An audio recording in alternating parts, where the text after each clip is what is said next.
जय श्री राधे कृष्ण। आप सभी का हमारे YouTube चैनल पे बहुत बहुत स्वागत है। आइए जानते हैं निर्जला एकादशी वर्ष 2023 में व्रत को कब रखा जाएगा, व्रत का पारण कब किया जाएगा और किस चीज से किया जाएगा, व्रत के दौरान क्या करना चाहिए नहीं करना चाहिए, किन बातों का ध्यान रखना चाहिए। तो आइए जानते हैं इन सबों के बारे में। ज्येष्ठ माह के शुक्ल पक्ष में पड़ने वाली एकादशी को इसे निर्जला एकादशी के नाम से जाना जाता है। इस एकादशी को और अन्य नामों से भी जाना जाता है। इसे भीमशैनी एकादशी और पांडव एकादशी के नाम से जाना जाता है। यह एकादशी का व्रत अन्य सभी एकादशियों व्रत से कई गुना पुण्य फलदायी माना गया है। निर्जला यानी कि इस व्रत में जल का भी त्याग करना पड़ता है। इस व्रत को निर्जला ही रखा जाता है। अन्न और जल दोनों का त्याग करके पूर्ण श्रद्धा भक्ति भाव के साथ जो भी इस व्रत को धारण करते हैं उन्हें सभी 25 एकादशियों व्रत का फल प्राप्त होता है। आप सभी भक्तों को निर्जला एकादशी व्रत की ढेर सारी शुभकामनाएं। आप सभी के जीवन में लक्ष्मी नारायण की कृपा से आप सभी को सभी प्रकार के सुख और समृद्धि की प्राप्ति हो। लक्ष्मी नारायण आप सभी के इच्छाओं को पूर्ण करें। जो भी एकादशी का व्रत करते हैं उन्हें एकादशी व्रत के लिए जो कि दशमी के दिन से ही व्रत में नियम का पालन करना चाहिए। दशमी तिथि के दिन सूर्यास्त होने से पहले ही भोजन ग्रहण करना चाहिए। उसके बाद अपने दांतों को अच्छे तरह से साफ करके रात्रि ब्रह्मचर्य का पालन करते हुए एकादशी व्रत का स्मरण करते हुए सोना चाहिए। और जो भी निर्जला एकादशी का व्रत रखने वाले हैं वो एकादशी तिथि के दिन सुबह ब्रह्म मुहूर्त में उठ करके नित्य क्रियाओं से निवृत्त हो करके गंगा नदी में या घर के नहाने के पानी में ही थोड़ा सा गंगा जल मिला करके स्नान करना चाहिए। शुद्ध वस्त्र धारण करके व्रत का संकल्प लेना चाहिए। बिना संकल्प के व्रत अधूरा माना जाता है। तो भगवान विष्णु से प्रार्थना करनी चाहिए कि हे भगवान विष्णु, हे लक्ष्मी नारायण भगवान, आज मैं निर्जला एकादशी का व्रत रखने जा रहा हूँ या रखने जा रही हूँ।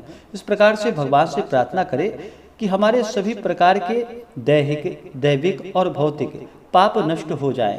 आपके मन में जो भी इच्छा हो, जो भी कामना हो, वह प्रभु से कहें और कहे कि हे प्रभु, यह व्रत मेरा निर्विघ्न पूरा हो और हमें पुण्य फलों की प्राप्ति हो। इस प्रकार भगवान से प्रार्थना करें। और इस दिन एकादशी तिथि के दिन जो कि निर्जला एकादशी का व्रत है तो अन्न और जल दोनों का ही इस व्रत में त्याग करना पड़ता है। इसमें आप जल जो कि केवल पूजन के वक्त आचमन करते हैं उसी समय ही आप जल ग्रहण कर सकते हैं आचमन के रूप में। वो भी ज्यादा मात्रा में नहीं, जितना हथेली में रख करके आचमन किया जाता है उतना ही जल लेकर के केवल 3 बार आचमन कर सकते हैं। उसके बाद फिर जल ग्रहण नहीं किया जाता है और ना ही अन्न ग्रहण किया जाता है।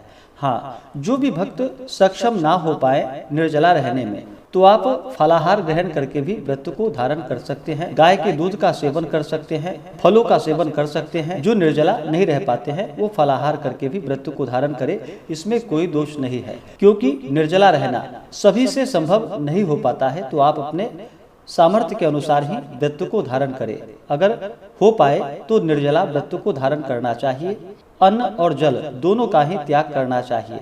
एकादशी सूर्योदय से लेकर के द्वादशी सूर्योदय तक जो कि अन्न और जल दोनों का त्याग करना चाहिए। एकादशी तिथि के दिन सुबह और शाम के वक्त पूरे विधि विधान के साथ भगवान विष्णु का पंचोपचार या खोटसोपचार पूजन विधि के द्वारा पूजन करना चाहिए।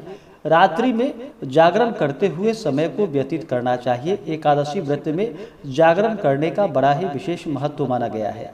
तो जहाँ तक हो सके एकादशी व्रत में जागरण करनी चाहिए। एकादशी तिथि के दिन विशेष प्रकार से जहाँ तक बन सके इस दिन दान पुण्यों का कार्य करना चाहिए। निर्जला एकादशी के व्रत में जो कि जल से भरा हुआ घड़ा दान करने का विशेष महत्व माना गया है। मीठे शरबत बना करके उसका दान करना चाहिए। जो भी आपसे जहाँ तक बन सके अन्न, वस्त्र, गौ, स्वर्ण आदि जो भी बन सके अवश्य ही दान पुण्यों का कार्य करना चाहिए। इस व्रत में भगवान विष्णु को जो कि विशेष करके ककरी का भोग लगाना चाहिए, आम का भोग भगवान को लगाना चाहिए, दूध से बने हुए वस्तुओं का भगवान को भोग लगाना चाहिए। और जब भी भोग लगाते हैं तो भगवान को तुलसी दल अर्पित करके ही तभी जाकर के भोग लगाना चाहिए। बिना तुलसी के भगवान उस पूजन को और नैवेद्य को स्वीकार नहीं करते हैं तो जब भी आप भगवान को भोग लगाएं तो तुलसी दल डाल करके भगवान को भोग लगाना चाहिए। इस प्रकार से एकादशी तिथि के दिन पूर्ण श्रद्धा भक्ति भाव के साथ भगवान विष्णु माता लक्ष्मी का पूजन करें,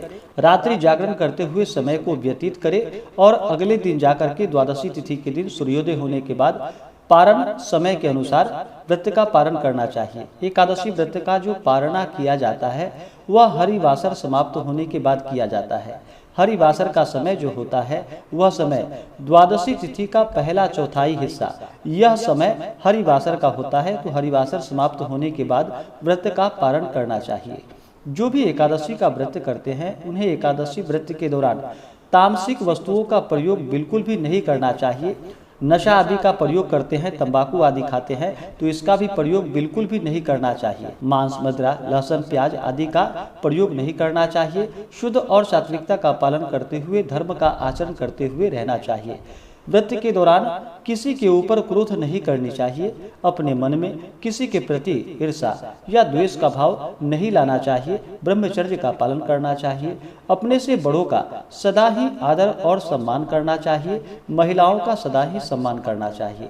जहाँ पर भी महिलाओं का सम्मान होता है वहाँ पर माता स्थिर लक्ष्मी का निवास होता है, तो महिलाओं का बिल्कुल भी अपमान नहीं करना चाहिए।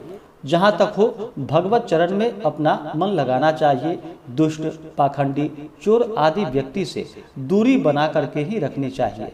इस दिन ओम नमो भगवते वासुदेवाय आदि मंत्रों का जप करना चाहिए। श्री कृष्ण गोविंद हरे मुरारी आदि नाम जप करते हुए समय को जहाँ तक हो सके व्यतीत करना चाहिए। इससे भगवान विष्णु अपने भक्तों पर अति प्रसन्न होते हैं और अपना कृपा प्रदान करते हैं।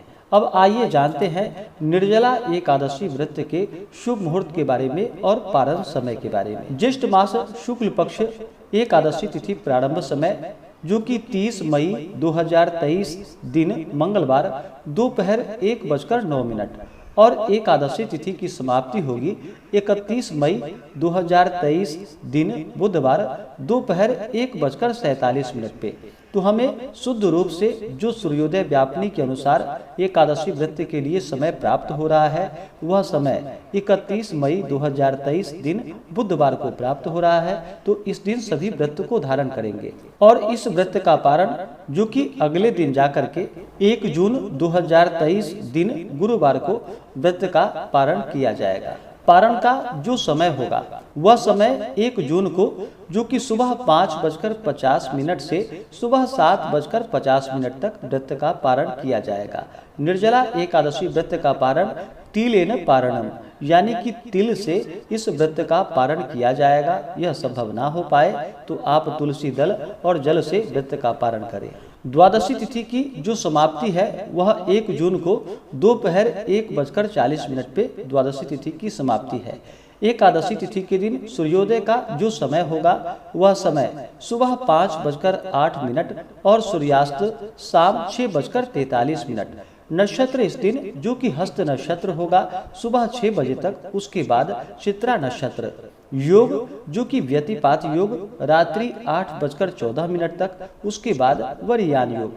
एकादशी तिथि के दिन 31 मई को जो कि राहु काल का समय होगा वह समय सुबह 11:55 से दोपहर 1:38 तक राहु काल का समय होगा।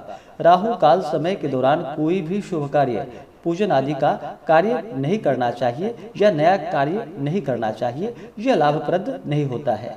और 1 जून को जो राहु काल का समय होगा वह समय दोपहर 1:38 से दोपहर 3:20 तक राहु काल का समय होगा। एकादशी का व्रत जो कि सभी प्रकार के पापों को नष्ट करने वाली है और जब व्यक्ति के पाप और ताप नष्ट होते हैं तभी उनके पुण्यों का उदय हो पाता है। उसके बाद ही सभी प्रकार के सांसारिक सुखों की प्राप्ति होती है।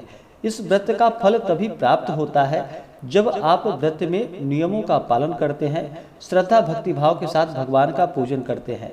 बिना श्रद्धा भक्ति भाव के साथ अगर किसी भी कार्य को किया जाए, व्रत के लिए मन में अश्रद्धा हो तो वह व्रत निष्फल ही माना जाता है। तो पूर्ण श्रद्धा भक्ति भाव के साथ और विश्वास के साथ ही व्रत को धारण करना चाहिए और अपना भगवत चरण में मन लगाना चाहिए। इससे भगवान श्री हरि विष्णु अति प्रसन्न होते हैं और अपने भक्तों के सभी प्रकार के पाप और ताप को नष्ट कर देते हैं तथा सुख और समृद्धि का आशीर्वाद प्रदान करते हैं और अंत में फिर मोक्ष को प्रदान करते हैं। हम अगले वीडियो में जानेंगे निर्जला एकादशी व्रत के संपूर्ण पूजन विधि के बारे में। तो आशा करता हूँ कि यह जानकारी आपको अच्छा लगा हो। ऐसे ही ज्ञानवर्धक जानकारियाँ प्राप्त करने के लिए हमारे इस चैनल पे अगर आप नए हैं तो चैनल को लाल बटन दबा करके सब्सक्राइब करें, साथ में बेल आइकन घंटी को दबाएं ताकि मेरे वीडियो का नोटिफिकेशन आपको समय से मिलता रहे। वीडियो को लाइक करें, शेयर करें, सुखी रहे और स्वस्थ रहे।